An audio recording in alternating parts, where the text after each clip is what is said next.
Hello, hello, NHIO. It's the web shop you need to know. The web shop everybody needs to know. NHIO, it's the web shop. Web shop you need to know. Tools, decals, files, and much more. Tools and decals, files, and much more. So don't lose time and visit the store. Visit the store. NHIO, NHIO.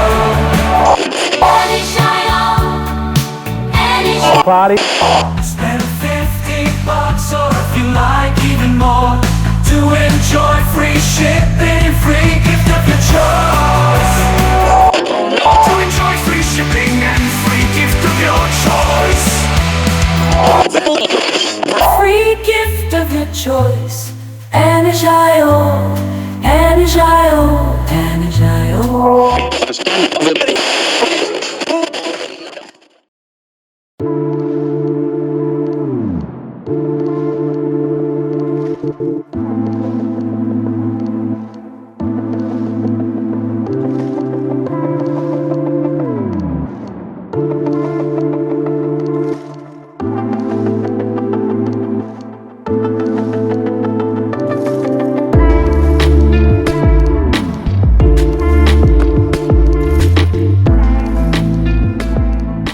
Welcome, listener, to the Model Philosopher podcast. My name is Chris Meddings, and in this episode, I'll be talking to Fet Milner about tall chairs, small scales, and being different. Before I do, though, I'd like to talk about our sponsors. Anish, you heard from at the start of this show. I'm a huge fan of Anish, and I have been for a number of years. I love using their decals, details, and superb tweezers.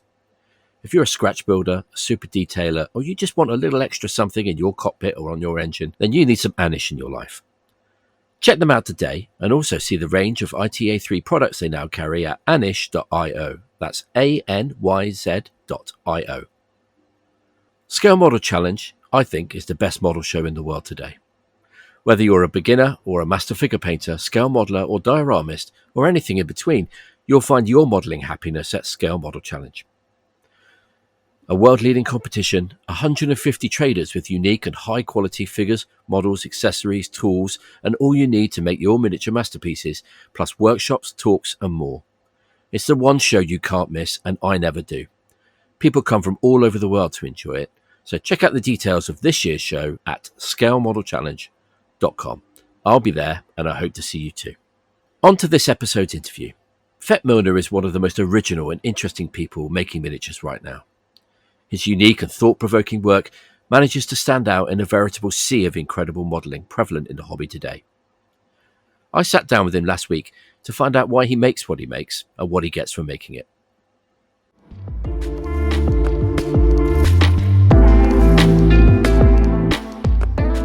Welcome, Fet Milner, to the Model Philosopher. Hello, thank you. For those that don't know, because this is a podcast for scale modelers and for miniaturist figure painters, can you tell us a bit about yourself, how you got started? Yeah, I guess. So I grew up in New Zealand in a very small town called Balclutha, which is, New Zealand is very pretty and Balclutha is not pretty. There is nothing there. There's about 3,000 people and the main industry is the local slaughterhouse. And it was a terrible, dark, miserable place. It was very wet, it was very cold, it was very damp. And one day I was in the local bookshop, which was the only place in town I liked, and there was a copy of White Dwarf there. And I had never seen miniatures before at all, but I was leafing through it and had the results of Golden Demon. I think it must have been in like 1988 or something. And I was utterly fascinated. And then about 10 years later, maybe not 10 years later, I finally found some models for sale. And then, so that I sort of got into it because in New Zealand there's very little, or there was at the time, very little interest in modelling, in particular figures. Tanks and planes were obviously, you could do them anywhere, but figures were not popular at all. So the only sort of source was really Games Workshop stuff. And so I sort of got into the hobby, as many people probably do, through wargaming, because that seemed like that's what you do with these figures. And then when I moved to Britain in 2005, Yeah, 2005. I discovered that you could actually just paint these figures without having a purpose for them beyond that. And I kind of, almost stopped gaming overnight, so I could just paint. And so, that's basically my history. So you were that Red Dwarf was around the time, really, that Games Workshop was getting going with Citadel miniatures. And Yeah. I think it must have been like the second or third Golden Demon ever, I guess. I distinctly remember there was a Forest Goblin Spider Rider that had won a demon, and I was like, that is the most amazing thing I have ever seen in my life. it's a bit like when you look at early video games, when you're looking at old Hammer stuff, because at the time you're looking at it thinking, this is incredible. How do people paint like this? How do they even do it? And you look back at it now and think, ugh. Yeah. But, it's just, at the time it was fantastic, and things just slowly develop, completely. I guess, and evolve. But I remember green bases with lots of herbs scattered on them for grass and stuff like that. And, square bases, of course. Yeah, those were the days.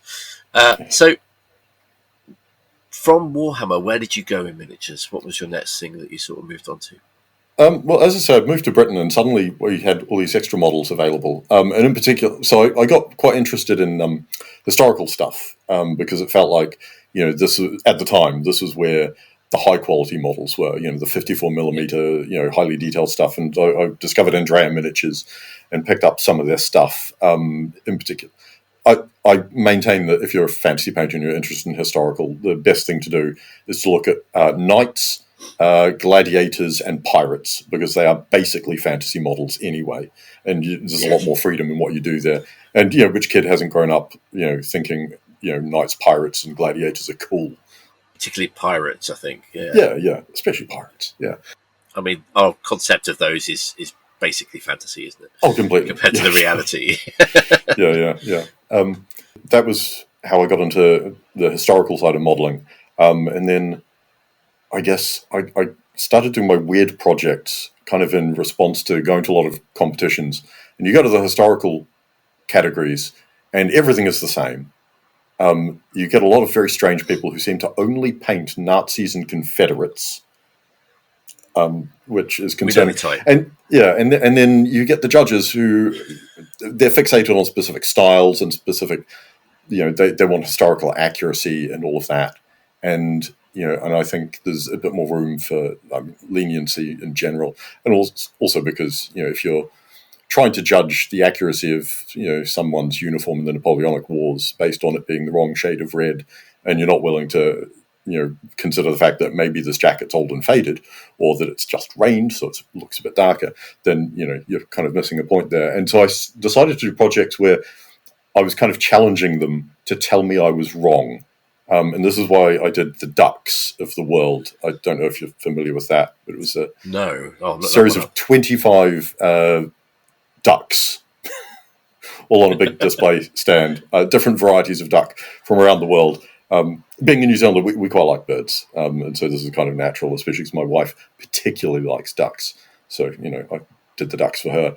And so I take them to model shows, and I'm sort of asking the judges to go on, tell me I've got this duck wrong. So it was there's a kind of contrarian streak. Oh, completely. Yeah. No, I particularly enjoy telling people to, tell me I'm wrong. Go on, do it. Is that something that's true of everything you do, or is it something you reserve for the hobby? I'm not sure. I'm fairly contrarian generally, I think. Something I've really admired about your work in the short time I've known you is that you don't do what everyone else does. Obviously, that follows on from the ducks and everything else. That you're always sort of pitting outside the lines, so to speak, metaphorically, in terms of subjects. One thing I have a bit of a problem with in models and miniatures is a sort of a general positive imagination, that people do the same things over and over, or go back to the same things over and over. Why was it that you decided you were going to do something so completely different from what everyone else was, what most other people were doing, should we say?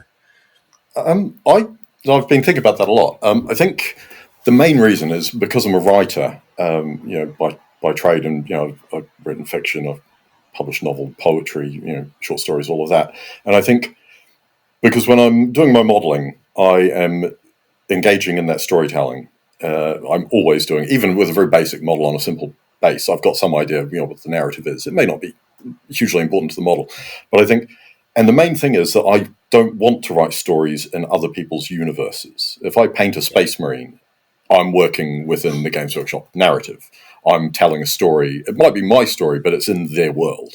And as much as possible, it's like being one of their hired writers at Black Library, isn't it? You're still being given all the sort of the law and the rules to write to. Exactly. So. Yeah, and I mean, for a lot of people, that makes it very easy and very welcoming, because there's a lot of stuff has already been done for you. If you put a servo skull in a diorama in Warhammer 40k, everyone looking at it knows what that means. It's a ready-made bit of art that you can just plug in, and it helps tell whatever story you're trying to tell.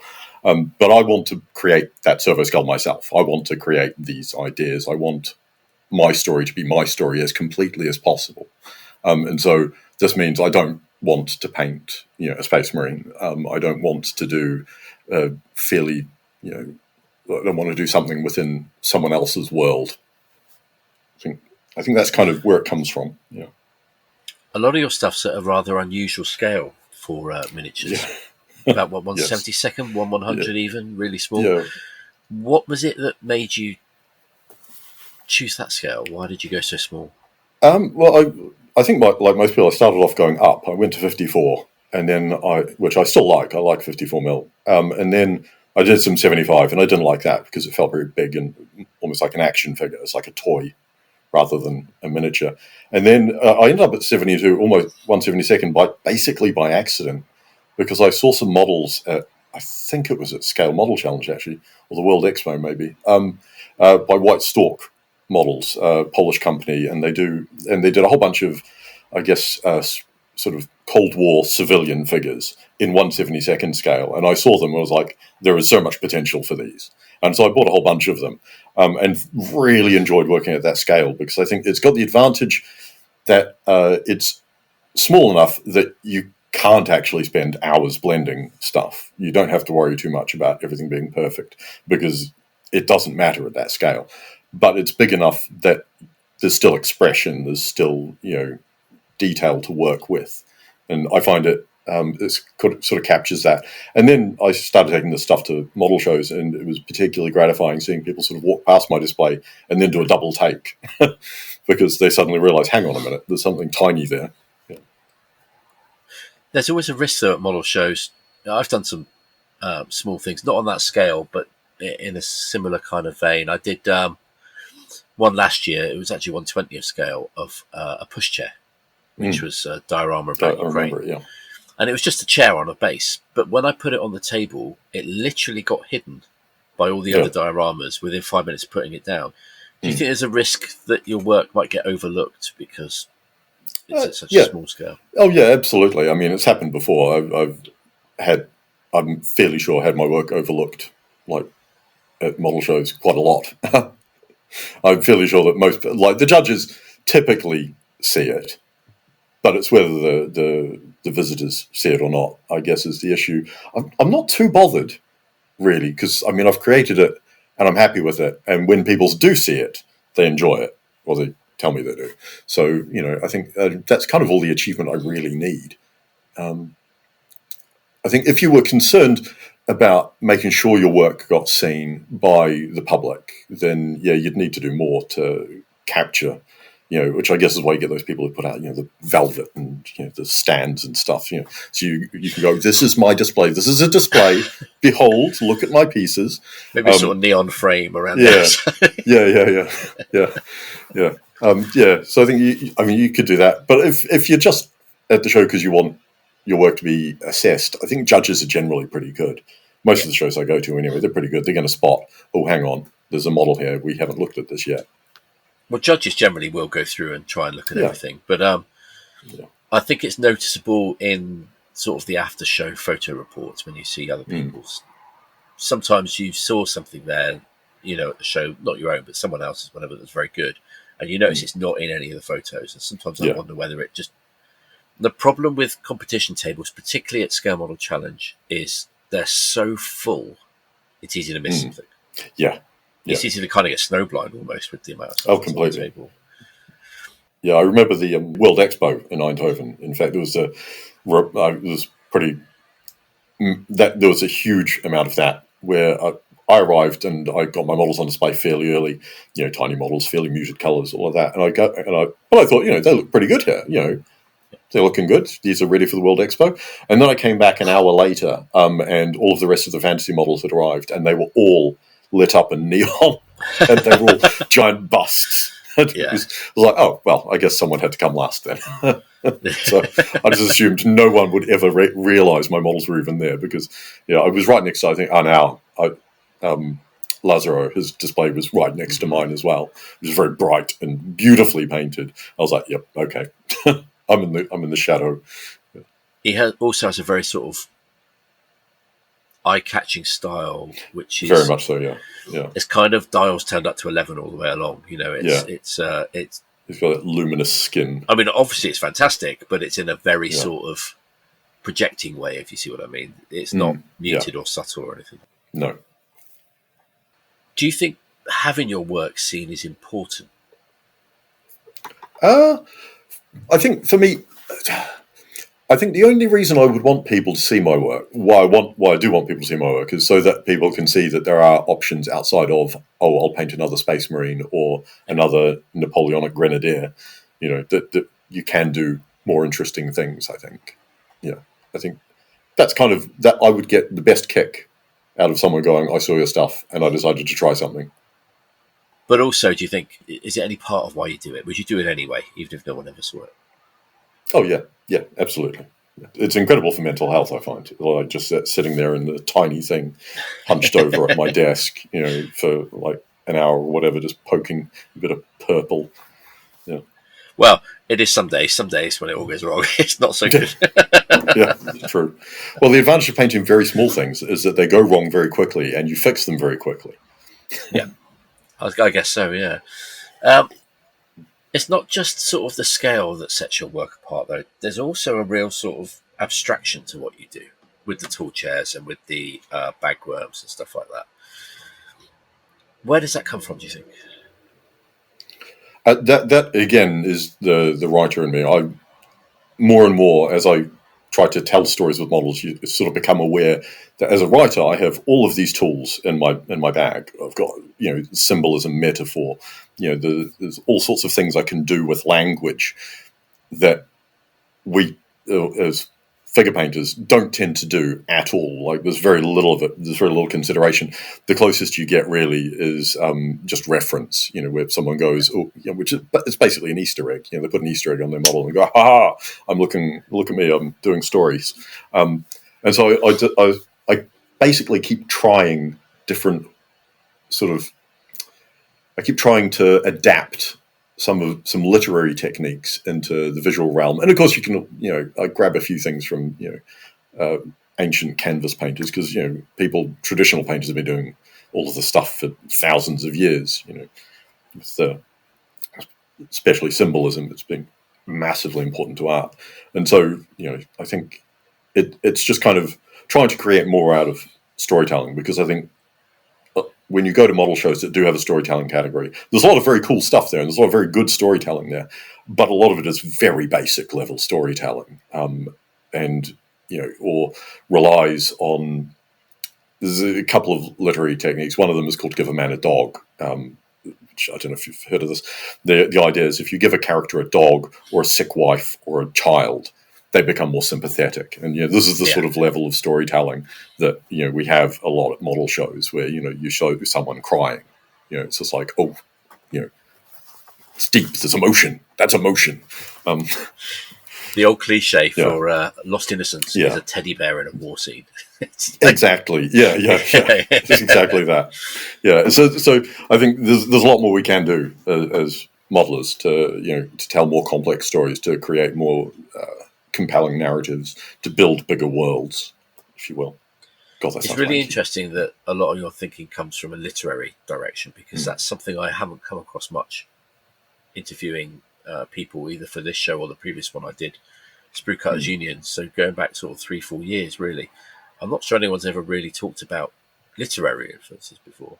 Do you think that's something we could bring more into the visual medium of modelling? I think to some degree it's always been there. It's just people. I mean, I'm a complete literature nerd. Like I've got a master's degree in English literature. I used to teach it at university, and so I when I read a book, I read it completely differently from anyone else. You know, I'm tearing it apart in my mind. You know how the language works, everything. And very few people are going to even want to do that, let alone be capable of it without years of practice. But I think for the average person, we're all surrounded by these stories that we've read.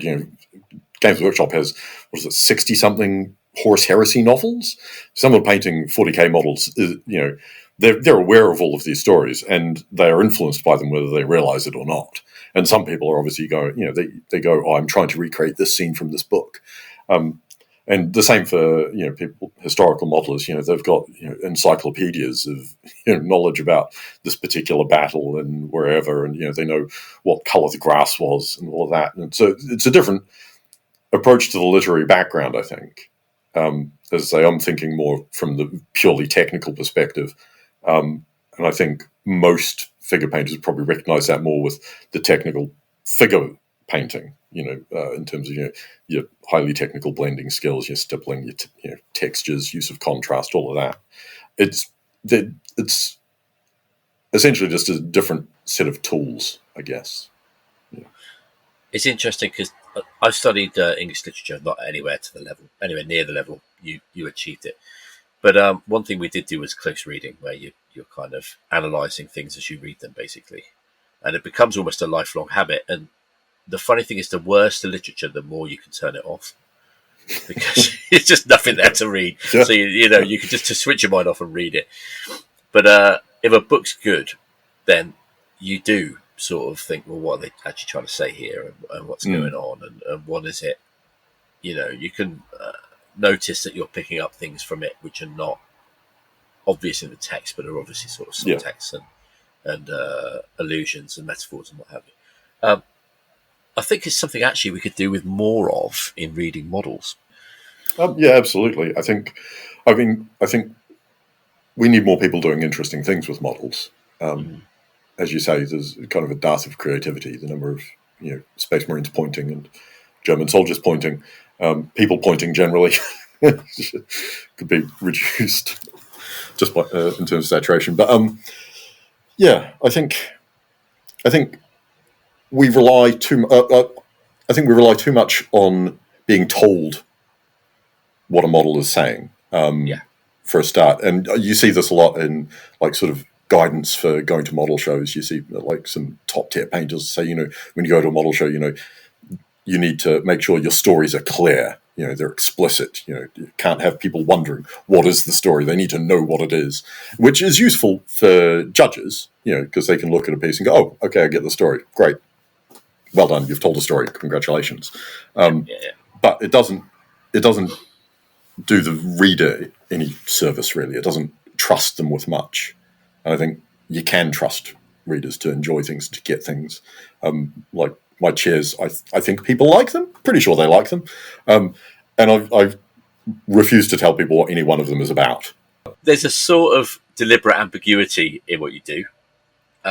You're not making it too obvious. This is something I've talked about previously as well. We had a great interview with Marianne McGills and Barry Biediger, and Barry talked about this, where you don't give too much to the viewer because you don't want to spoon feed them, basically.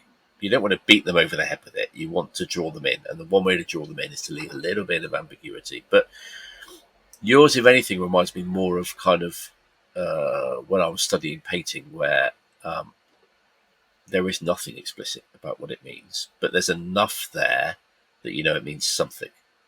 How do you balance that? How do you work out how much to put in and how much to leave out, and how explicit to make something or how vague to make something? Is it purely by touch? I mean, how do you do it? It's largely experimental. I mean, I think the chairs kind of show that, because some of them are extremely obtuse and some are much more direct. And it's interesting seeing which ones people respond to the most. And people are still obviously very comfortable with very straight, very easy to comprehend ideas. So the less abstract ones, which is weird to say about people sitting in giant tall chairs. But the less abstract ones, I think, are more popular because of this. So what I was trying with them was to kind of use images and colors and sort of themes that are meaningful to me, in the hopes that they're meaningful to other people. But what that meaning is might differ. So it's like, I guess, if you look at Van Gogh's paintings and his use of yellow, it's famous that, yellow is his color of love and, all of that. And so, so for him, that was very clear that yellow meant this. And I think if you were one of the first viewers of his paintings, before it became famous that yellow was his color of love, you would look at his paintings and you would go, there's clearly an emotional warmth in these paintings where he's got all this yellow, and this one doesn't have any yellow. It's cold colors, his self-portrait after cutting off his ear, and this is obviously a very different emotion. And so I think I've tried to do it that way. And in terms of balancing that ambiguity, I think the chairs kind of work because they're so simple. There's not much to them. They're very small. They're not enclosed in a giant scene. They're not part of something that you could easily get lost in. So I think if you're going to do something that's horrifyingly ambiguous or weird, just do one weird thing. Don't do 5 weird things. Their simplicity, in a way, helps your ambiguity, but at the same time makes it more difficult, I guess, because, as you say, you can't do too much to it, or it's too big, too fussy, too much. But at the same time, it helps because there's not so much there that people can connect dots and say, oh, it's about that. And this sort of thing. Yeah. How did you end up with high chairs? God, I have no idea. I kind of had. We were in a bar, maybe, and the stools were a bit tall one time. And I had this. I had the idea that the way symbolism would work in miniature painting was essentially you provide something that is obviously out of place or strange, and you use that as the anchor for the story. And so I just needed something that was repeatable and obviously, something that the viewer looks at and goes, that's very strange, it means something. And then everything else kind of is built around that. I think, I honestly have no idea why I thought of tall chairs. I just had this sudden vision of like these people sat on top of these towering things, looking down on stuff or being oblivious to things. And was just like, that's kind of perfect. That's, especially compositionally, it's very useful. You can, create an edge on things or put it in the middle. You can do, it stands out by itself regardless of whatever else I've done in the scene. in terms of kind of the technical side of it, did you have some rules? I mean, you said about only doing one thing, and obviously they all have to include a tall chair. Did you have other rules to keep them in a series, or did they just sort of all naturally end up being roughly similar in size and shape? Or yeah, I mean, I like to keep things very tight. I don't particularly like big open spaces, because if you've got a big open space, you've got to have a reason for it to be open. And so I think the weakest of them are the ones with the most open space, where there's not necessarily as much reason for things to be there, just visually, not even narratively. They're just kind of bland. So I like to keep things very tight and constrained. I decided just arbitrarily that they will all have a different size base. So they're all on different sizes. And that was about it. I originally thought I'd do 20 of them, because I thought, that's a nice round number. And then I got to 19 and was like, you know what, I think I'm out of ideas. So I just stopped. Yeah. There's something quite amusing in that, really. Because you would think if you come up with 19 ideas, then surely you could manage 20. And if you can't manage 20, you would think you would have run out at 10. But 19 is a very specific number. Yeah. I was just worried I'd be pushing. I'd be putting something together that it was just kind of stretching, and I wouldn't have a strong attachment to the narrative. So I'd do a crap job on it and chuck it out, and I'd still only have 19. So. The bagworms that came before it were fantastic as well. Thank you. Again, a similar kind of concept in a way, because the creature was the same in all, but every one of them was different. How did that one come about? So that one started just because I really, really wanted to paint a bagworm. I'd come across like a photo of a bagworm 10, 15 years ago, like years and years and years ago. And it was the one that I did first, which is the real life bagworm. It's the one with the twigs stuck to its back. And I'd seen this photo and I was like, I absolutely have to make a model of this one day. But I hate sculpting and I'm a terrible sculptor and I will never be able to do this justice. And then 3D printing became a thing. So I dug up a friend who was a sculptor and paid him to sculpt a bagworm for me so I could do that. And then while he was doing it, I kind of had this idea for a whole series and this notion of the bagworm kind of becoming bigger and bigger over time and people using it for different things. And so we've got the series of the 4 of them, sort of as the bagworm just gets bigger. So that was where that came from. And yeah, I think that one was kind of the point where I got angry with storytelling judges because they want stories that are easy to read. And I think that's probably why I've done the chairs, which is like, read this. It's the ducks all over again. Tell me I'm wrong. So, yeah, I think people liked the bagworms, but I don't think anyone really gets the story. I don't think. And I'm kind of opposed to explaining stories. I don't like doing that. But, yeah. I always feel like, I mentioned earlier that I studied painting. I almost feel like if you have to explain it, it's failed. Yeah. I think everything you need should be in the piece. Yeah, I think it's yes and no.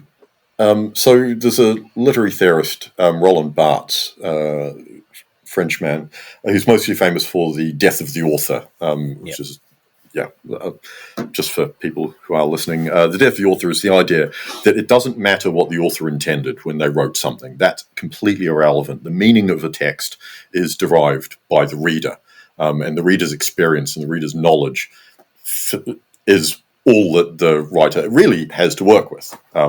So if the reader sees that, there's the famous thing, the room had blue curtains, the writer, for all they intended, could mean the blue curtains are meaningless, they don't mean anything at all, but the person reading it goes, oh, it's a sad room. So the reader's experience is what actually matters here. And so I think if you explain a story, you kind of take away the reader's opportunity to have that experience and to, because, we all kind of interpret words and images based on our experience and our knowledge. And I think, that becomes quite a personal thing. I think, you can have a very personal relationship with a piece of art that no one else understands, but it means something to you for whatever reason, but it's all based on your experiences and your knowledge. I see it quite a lot now, particularly sometimes with films where a lot of people hate the film and I think, well, I thought it was really good. Do you think maybe as a society we've got too used to having everything explained? I think we've always had everything explained. I think it takes a lot of energy to engage seriously with something. And I think if you don't have that energy or you don't have the interest to spend that energy to engage with something, then you do need it spelled out. And I mean, that's true for a lot of stuff, I'll happily watch trash TV and trash movies, where they do spell everything out. I don't need to be watching David Lynch every day, as much as I love David Lynch. I think there's always going to be people who are like, you know what, just give me something that I don't need to think about. And that's going to be true in any sort of artistic endeavor, including figure painting.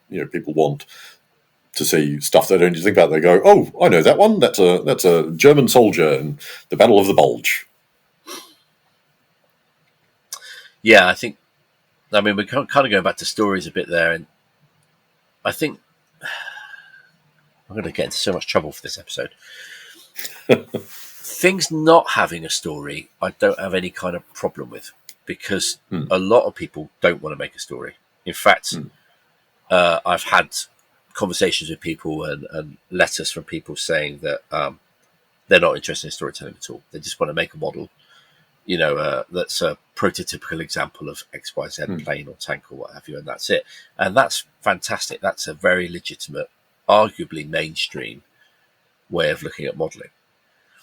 Where I have a little bit of an issue is, I think, on the storytelling side, the stories are quite often very shallow.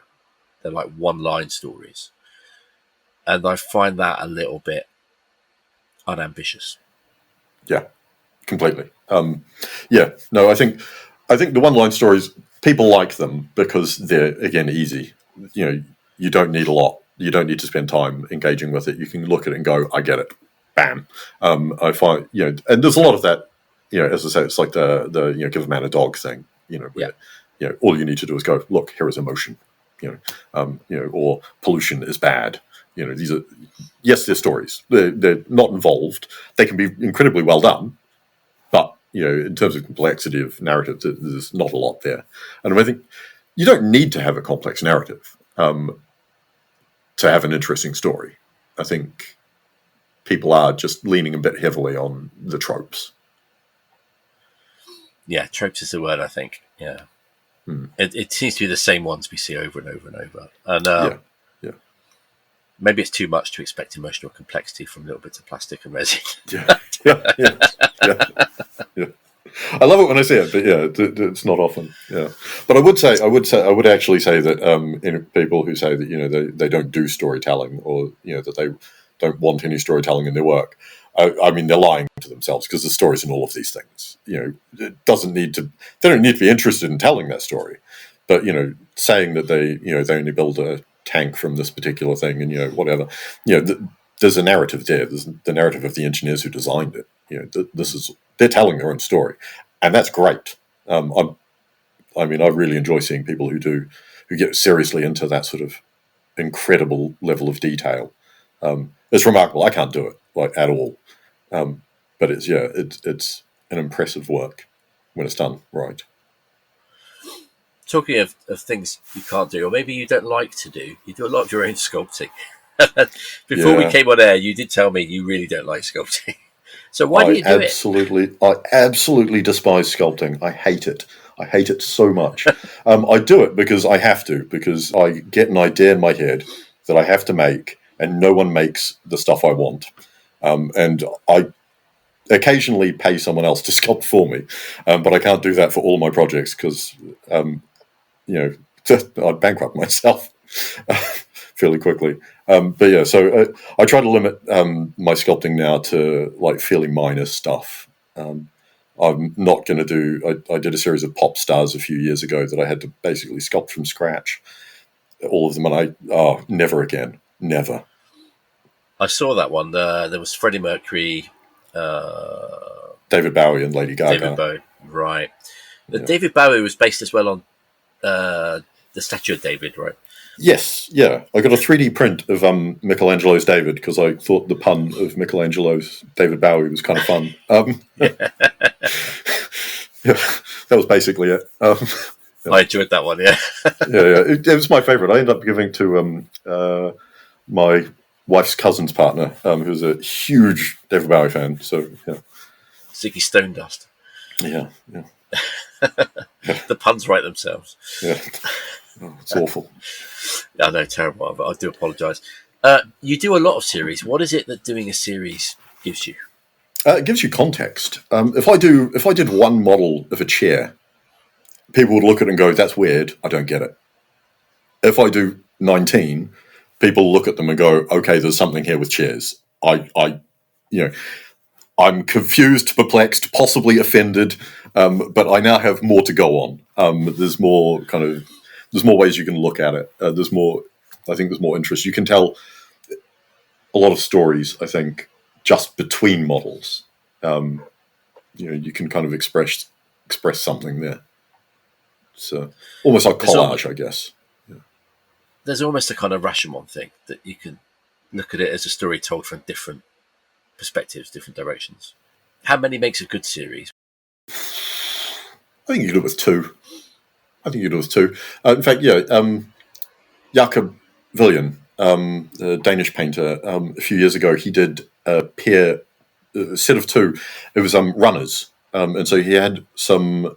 I'm not sure. I'm assuming Maasai tribesmen running in the desert, and then using the exact same figures converted. He did exactly the same scene, but modern joggers.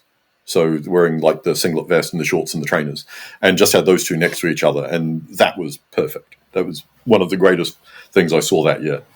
It was 2022, I think, at Monte San Savino. It was absolutely fantastic. Brilliant piece.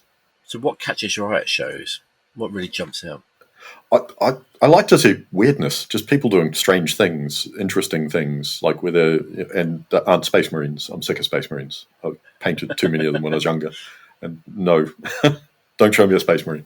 But so I like to see people doing like really weird off the wall sort of things. When I go to a model show, the first thing I usually look at is the standard category, because they haven't learned all the rules yet. A lot of them, it might be their first or second show, and they've just got some really creative ideas, and they may not be particularly well executed, but they'll have some absolutely fantastic ideas, some of them. So that's what I like to look for. I find those most inspiring. 'Cause sometimes it triggers an idea in my own head. I'm like, oh, I could do something like this, and then you sort of, your brain goes off on a tangent and you end up somewhere else. But it was triggered by something that someone did. Do you think there's too much conformity at the masters level? I think absolutely. I think model shows, as much as I enjoy them, enforce that conformity. They instruct us that there are certain ways of painting, that there are certain ways of modeling, that there are certain proportions, that certain compositions are favoured, and we measure ourselves against results at model shows. And I increasingly give no shits whatsoever about what I get at model shows, because I want to do my own thing. I think when you go to a model show, if you want to succeed, you have to conform. If you can succeed without conforming, you can succeed through novelty, which I think is where my successes have come from, because I do stuff that no one has done, and they look at it and go, what the hell is this? I don't know what it is. It's probably worth a gold. Give them a gold. I'm not sure what else to do. So you can succeed with that, but you can't rely on it. The bagworm's got nothing just about anywhere. So I think it's hit and miss whether it works. But I think we do spend too much time going, when we discuss models, where we've been told by the results of model shows that this is what makes a good model. And it's not necessarily true, I don't think. I think, for instance, if you went to Golden Demon, and no shows about Golden Demon, you would come out believing that a certain style of painting was necessary, and that you absolutely have to render absolutely every part of it, even the little leather pouch on the back of his belt between two giant swords that you can barely even see anyway, must be perfectly rendered. And if you go to another show, the conforming opinion would be that doesn't matter, just paint it brown. But I think if you spend too much time focusing on what will get a result at a show, I think you do yourself a kind of a disservice. And I think it would be healthy for the hobby, I think, if more people just went, you know what, don't care. There are people who do. Thankfully, Instagram is amazing for finding these people. I'd never know about them otherwise.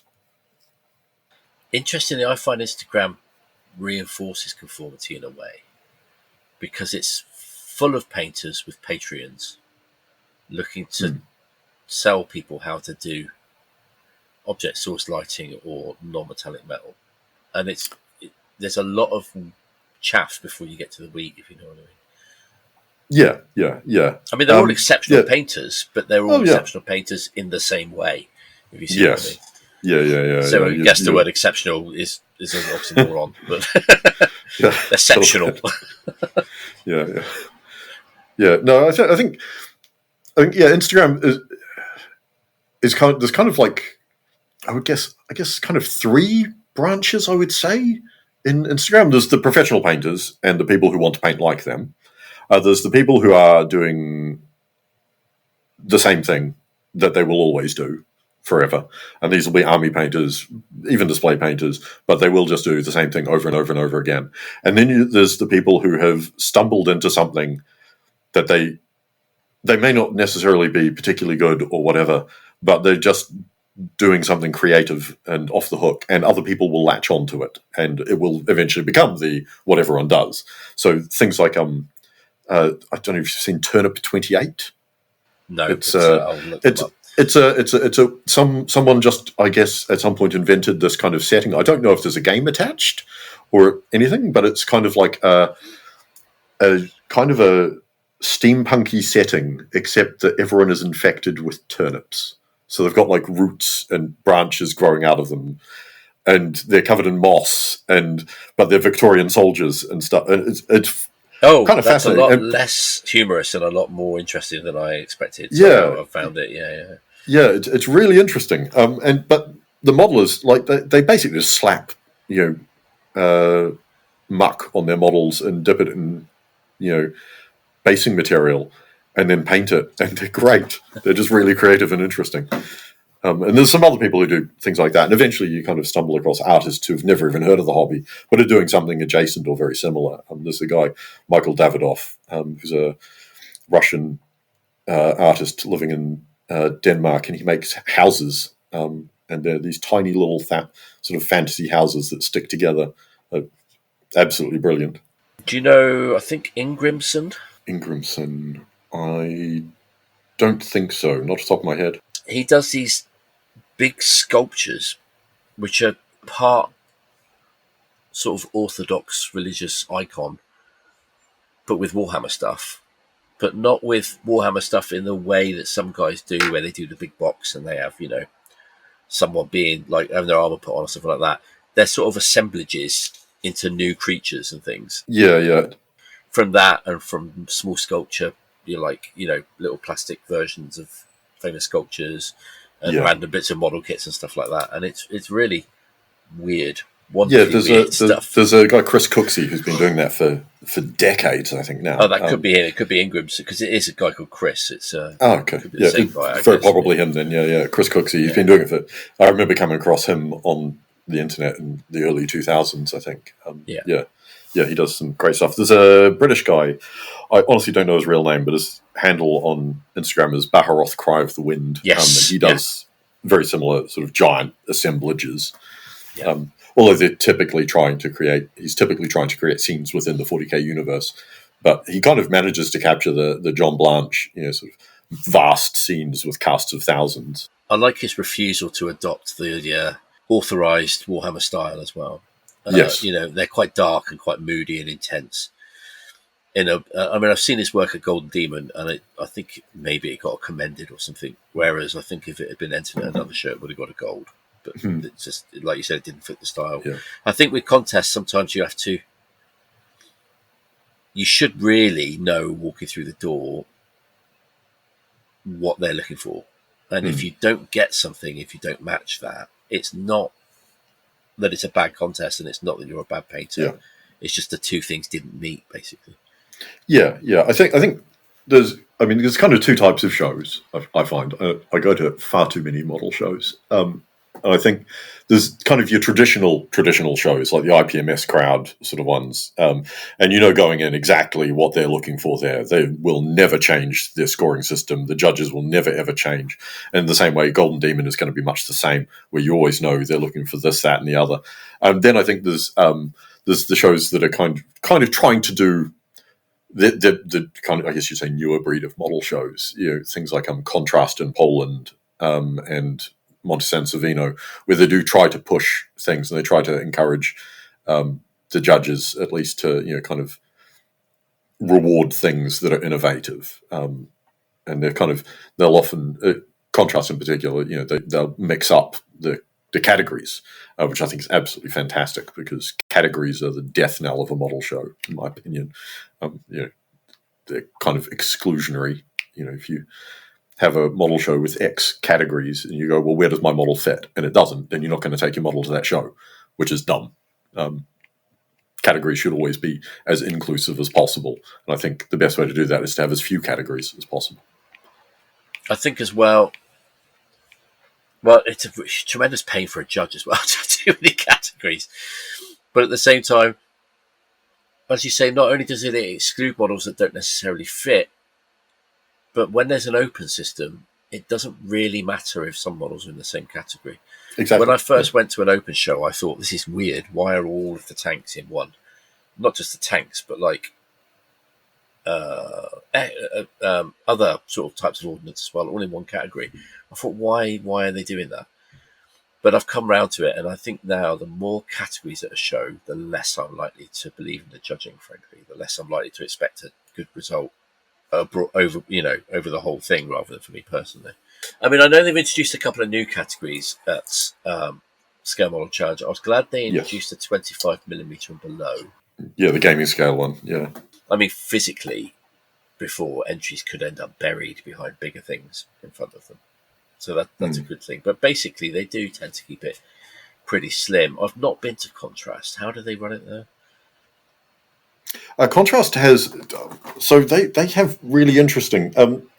They have a gaming section, so for gaming models, and then so that's kind of like I guess your intro to model shows if you're a gamer sort of category. And then they've got standard, and standard has a lot of categories, which I guess they're probably using. Well, the way I see it is they use that to guide people who are new to model shows as to what they can bring and where to put it, and it gives them a kind of a target or a focus. And then in Masters, they only had a stripped down set of categories. So I think they had, I can't remember what it was last year. I think they only had 3 or 4 categories for Masters. It was like storytelling, painting, fantasy, painting, historical, and greens. I think that was it. So that was nice to see. It was really stripped down, because I think that way you're kind of encouraged to just put everything, bring whatever, because there is somewhere for it. You're not going to go, oh, but it's borderline. Does it go here? Does it go there? It's too much hassle. I won't bother. There's almost sort of artificial separation as well in some ways between historical before 1900, historical after 1900. They're still historical miniatures. Every time I see a model show where they've got like 7 categories just for aircraft, and I'm like, why? What? Why? The US one always amuses me. They have like categories for like Allied 4-blade single prop fighters 1/48 scale. It's like they obviously get a lot of them, but yeah, is that Telford? I think where they have something like 190 categories. Something. There's not so many now. I think they've got better, but I know that the US ones is huge number of categories. Yeah, but we're kind of wandering away a bit. Yeah. Something else I wanted to ask you though. We talked about sort of being different and being original, and you're looking for something different. I think, and we talked about conformity in the Masters, and it's something I think we see in the Ordnance side as well. I almost feel like there's kind of a stagnation either happening or about to happen. But at the same time, it's very difficult to imagine how someone could do something that would be so different. Do you think it's as easy as it's ever been to do something different, or more difficult than it used to be? What do you think is the opportunities, basically? Yeah, I mean, I think speaking because I don't know a lot about the Ordnance scene. I sort of look at it and move on.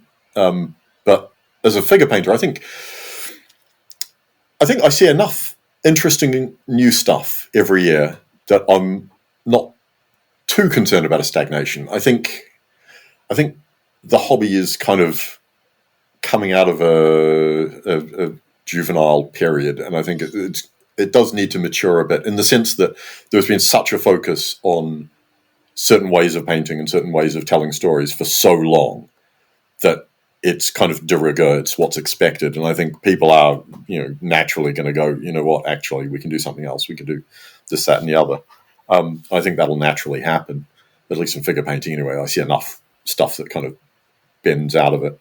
I think, I say the hobby, I have this theory that the hobby is actually like 6 hobbies kind of bolted together, and that the hobby has been dominated by 2 of these hobbies in particular. One is the modelling as history side, and the other one is the painting as technique side. And I think those 2 have really dominated what the hobby is perceived as, so kind of overshadowed the other sides of the hobby, which includes, I guess, the storytelling side, the people who are doing, other creative things. I think, everyone models for their own reasons. And I think if there's a slip in the dominance of those 2 sides of the hobby, then I think there's more room for everything else. And I think some shows, by adding things like storytelling categories, are kind of, opening that up a bit. I think it's interesting that quite often we see ourselves as very individualistic people that do this hobby, creative and so on. And yet there's not as much individualism as there could be in how we express it. Yeah, I think that's true of everything, though. I think any kind of art or craft or whatever, there's a kind of a tendency towards certain things because that's how we learn. You learn by copying, and you learn by doing the same thing over and over and over again. And you learn to like certain things that you do over and over and over again. And if everyone's doing the same thing over and over and over again and enjoying it. Yeah, I mean, that's the thing. If you're enjoying it, you're doing it right, So Yeah. you can't insist people develop more new things. Stop having fun. I think it is hard, though, personally, I think it's hard to find new ways to do it. Although we think, it'd be great to see some new stuff coming through, it's not so easy to find something that hasn't been done. But as you say, there is a lot of emphasis at the moment on technique. So maybe, I don't know, maybe the next innovation won't be technique, it'll be something else. Yeah, maybe. Now, you have the Fen Model show, which is a relatively new show. Can you tell us a bit about that? Sure. So that's a show that I started with a bunch of my friends back in 2022, right as COVID was dying, and all the model shows had died. And there was a bit of space, I guess, in the show calendar in the UK because Euromilitaire was over. Euro Military Expo, Euro Miniature Expo, I think, was a replacement. That was over as well. And the only other show of significance, especially if you're a fantasy painter or interested in that, was Golden Demon, which is very narrow. And so me and my friends just wanted to have a show that was kind of like a get-together for your painter friends. So it's kind of a community thing more than anything. And that kind of got out of control. And now we run a model show that runs over 2 days. And last year we had 1,100 models in the competition, which I think makes it the largest competition in the UK in terms of number of entries. But the whole point of the show is to be as open as possible to whatever aspect of the hobby you're into. We had a woman who brought a doll's house built into a violin once. That was awesome. And also to make it a very chilled, relaxed show in a very pretty place where you can kind of feel like you're on holiday and not stuck in a room full of sweaty nerds. Or at least forget you're in a room full of sweaty nerds. Yeah. Now, as you say, it's about the community and about getting together, and obviously that's the main thrust of it. But what kind of competition do you run? So we've got it's kind of, as I say, I favour minimum categories. So at the moment we have two, which is vehicles and figures. Vehicles is new this year in the hopes of getting more vehicle modelers to turn up, because we've had difficulty getting them to come because everyone goes, "Oh, it's a figure show," and people don't seem to get my pitch that no, it's an everything show. So we're adding vehicles. Hopefully that'll work and that'll get some more people in. And we have standard and masters. We also have the juniors for under 16s, and it's open judging as well. So no limit on golds, silvers, and bronzes. And we get sponsors always like to give out prizes, which is very fun. And we have what I like to imagine is the most desirable prize in miniature painting, which is the core prize, which, if you've ever seen it, is a big aluminium core. And that is awarded, we give that out to displays that make us go core, which may not be brilliantly painted or whatever, but there's a show, you really go to a model show and there's something you see and you're like, that is just awesome, and you'll remember it. There's always models you remember from model shows from 15 years ago. So we like to reward those displays or those models with something, even if they get nothing else, they'll know that someone saw that and went, that is epic. When is the show? It is in the last weekend of July, which this year I think is the 26th and 27th, I think, of July. Yes. Yeah. We'll get a link to the website. I presume there's a website. There is, fenmodelshow.co.uk. We'll get a link to that on the show notes so people can look it up and put it in their diaries. Excellent. And where is it? It is in beautiful Ely, which is just north of Cambridge. So it's fairly accessible for most of the country as long as you're not in Scotland. But we're only 40 minutes from Stansted on a direct line on the train. So if you wanted to fly from Scotland or from anywhere, it's very easy to get to. And the venue itself is 5 minutes walk from the train station. It's right on the river. It's beautiful. What kind of venue do you have? It's called the Maltings. It's an old, malting house. Used to have all of the hops and stuff would be brought in to be malted and brewed into beer. And now it's a kind of a wedding venue and concert hall. So a nice big airy open space. Yeah, it's very nice. Obviously, you've got a very kind of singular look on your own work, and you look for something different in others. Whose work do you most admire, do you think? I find it changes all the time. I obviously really like Marijn van Gies, especially his Frank Zappa piece. I constantly think about how great that is. Just, a masterpiece in so many ways. And he obviously enjoys sculpting, the lucky bastard. Other than that, it's one of those annoying people that's good at all aspects of it. Yeah, literally everything. Every time I see something new from him, I'm like, "Oh, it's brilliant!" Of course it is. Other people I like. Joshua Lai from Switzerland. He does some interesting, very tiny stuff as well. I like the scale. Now, the other thing, and the final thing, I ask everybody because it's a weird and difficult to answer question. What is it about making little things that appeals to us, do you think?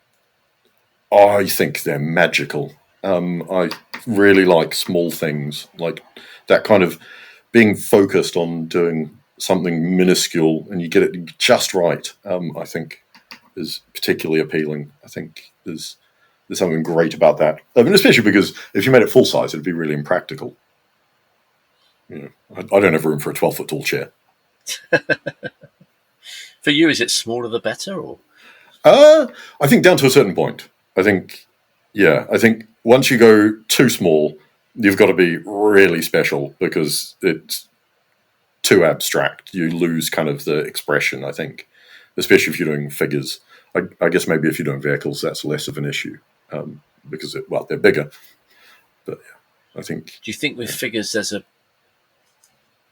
projection thing going on that people need to see them, not necessarily see themselves, but to feel a connection to it as a person? And if you go too small, you lose that. I think. Well, it's the nature of the sculpts, I guess, as well. The smaller you go, at a certain point, proportions have to be completely thrown out of whack to even look like a person. You see, the 10mm scale figures have these giant heads; they're massive. And I mean, if you take a close look, you're like, that's not a person, that's a bobblehead. This is a chibi thing. It's weird. And I think, so yeah, I think you probably people do like to see themselves or see recognizable humans, I guess. But I mean, you don't have to do humans. Yeah, I mean, the worms prove that. Although putting the people with them added a new dimension with them as sort of work animals. Yeah. They were there for scale, mostly. They were characters in themselves, weren't they? So yeah.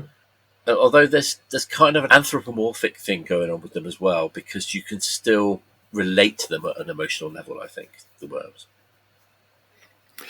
Yeah. I mean, I deliberately put them so that they were being used by people. And so I think this is one of the bits where, having a series where the context, I think, adds to it, because you see the first one, which is the natural animal, which is, not being belabored by a human. And then the next one you see is the humans loading it up with luggage to carry it off somewhere. The third one is it's been turned into a war machine.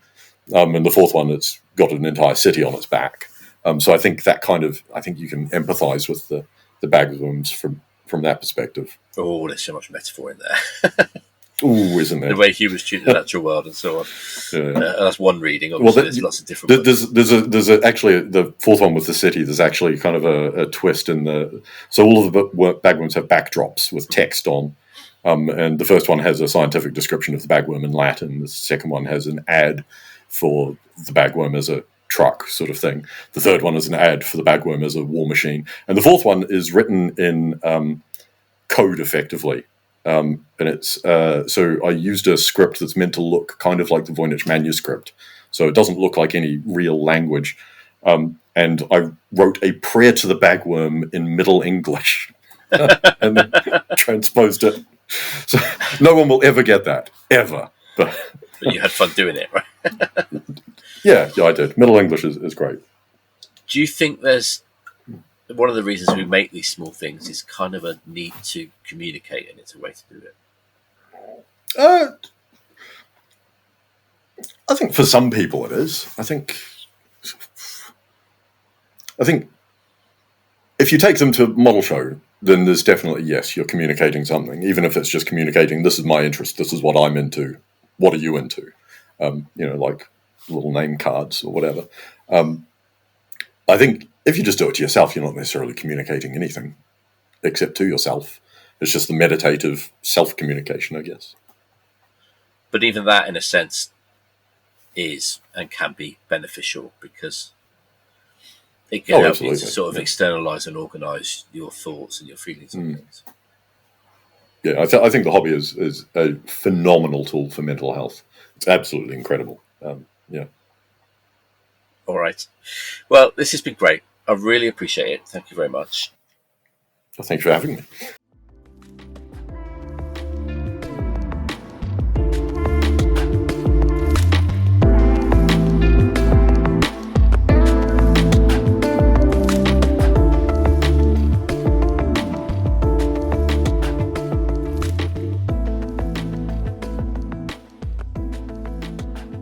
I really enjoyed finding out more about Fet and his modelling.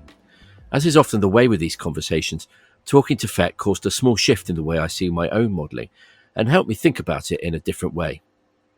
In particular, I was struck by the way he brings his experience and knowledge and background in literature to making visual models. It's something that I've never really thought about, perhaps as much as I should in the past. Often in modelling, I find myself returning to the same scales, subjects and forms of models I have always made. Talking to Fet makes me want to do something different, totally different. I was also pleased to get his ideas on storytelling, and I do think we tend to tell obvious stories in a very shallow way. I have seen more obscure and less accessible work criticised for not being obvious enough and immediately understandable, and I think we're not really getting to enjoy storytelling by simplifying it so much. I personally would like to see more ambiguity and more difficult to decipher stories to make the viewer work harder. Reading creative work is a muscle. It takes time to build it, and the more you use it, the stronger it gets, and the more rewarding the results. I'd love to hear your thoughts on this. Write to me at info@insidethearmour.com and tell me what you think, or leave your thoughts on this episode on the Model Philosophers page on Facebook, or on the Facebook group Model Philosophers Lounge. If you'd like to see more of Fet Milner's work, and I really do encourage you to do so, head to fetpaints.com or look up Fet Milner, that's FET MILNER, on Instagram or on Facebook. You can also check out the Fen Model Show at fenmodelshow.ely. Remember, you can leave a review for this podcast on your podcast app of choice, and please do, it helps others to find the show. Thanks as always to our fantastic patrons. If you would like to support the show, please go to patreon.com/themodelphilosopher. Thanks as always, most of all, for your attention and for your time and for following The Model Philosopher. I really do appreciate you all. Take care.